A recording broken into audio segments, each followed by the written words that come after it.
Hello. So, I've been reading the book and I've just got a little snippet for you. So, we're just before the wedding and the palace was already gossiping that publicity departments of some famous designer labels, Chanel, Dior, Armani, Givenchy and others, had been surprised by calls from a member of Meghan's staff with things like, Meghan would be delighted if the house were to give her a free handbag, shoes, or an accessory, send it to Kensington Palace in the near future. The people receiving the calls were confused because in the past their offers of gifts to Kate had been rejected on the principle that the royal family did not accept freebies. Meghan, however, did, or does. And when she went to inspect St. George's Chapel before she got married, she had a guide. The guide took her round, showed her the tombs of kings in the walls, just showed her all the history and the constitutional relevance of all of it. And she wasn't interested. Even the grave of George III, who lost America as a British colony in 1776, she just passed by. She had no interest in even learning or politely listening. That's after a year being in England. She was told that Charles and Camilla hadn't been allowed to marry in that chapel because they were divorced. Meghan was allowed. She just took it for granted. There were already speculation, the treatment of her staff. When she asked for things,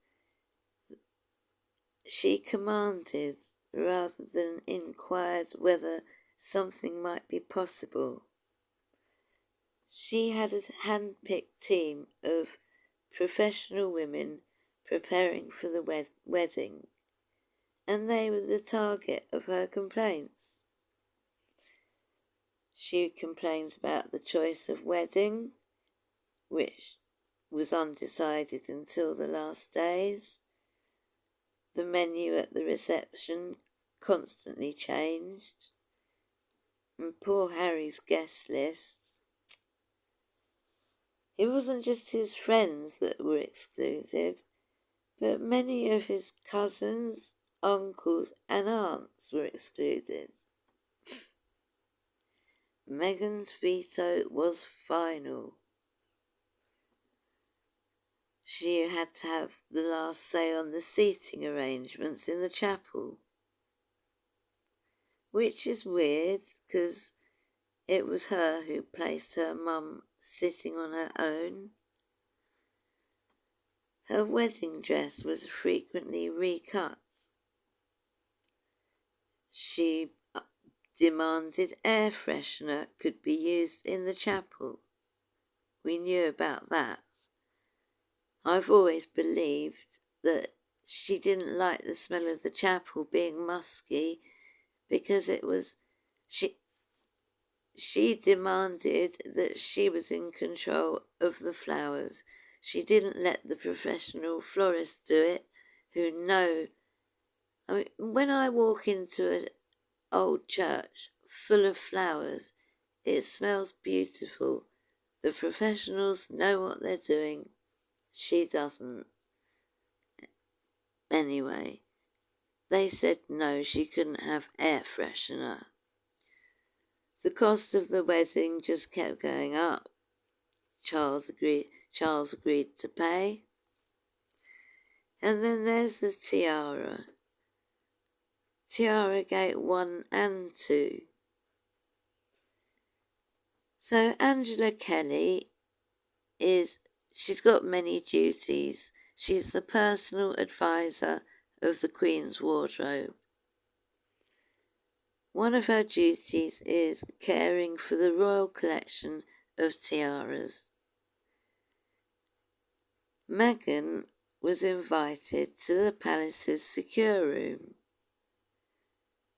which, if I remember correctly, she then told everyone where it was in Finding Freedom, allegedly. So, Meghan decides she wants the emerald tiara. Angela Kelly said that the Russian origin made it unsuitable. Harry had been downright rude, the Times was told. Angela Kelly told the Queen Harry was summoned by the Queen and told off. And then, shortly before the wedding, the approved tiara featured in a second dispute. Meghan's hairdresser flew from New York to rehearse his work around the tiara, the Queen Mary's diamond bandeau. Meghan asked for the tiara to be delivered to the stylist room. Kelly said no. Tiaras were not released for hairdressing rehearsals. Harry kicked off, and that's where you get the famous "what Meghan wants, Meghan gets." Already, Harry was being called the hostage by some of his staff. She was starting to annoy everyone, including the Queen, and Meghan didn't care at all that she was annoying these people. She was doing it on purpose. So that's what I've got. Nighty night, don't let the squad bite.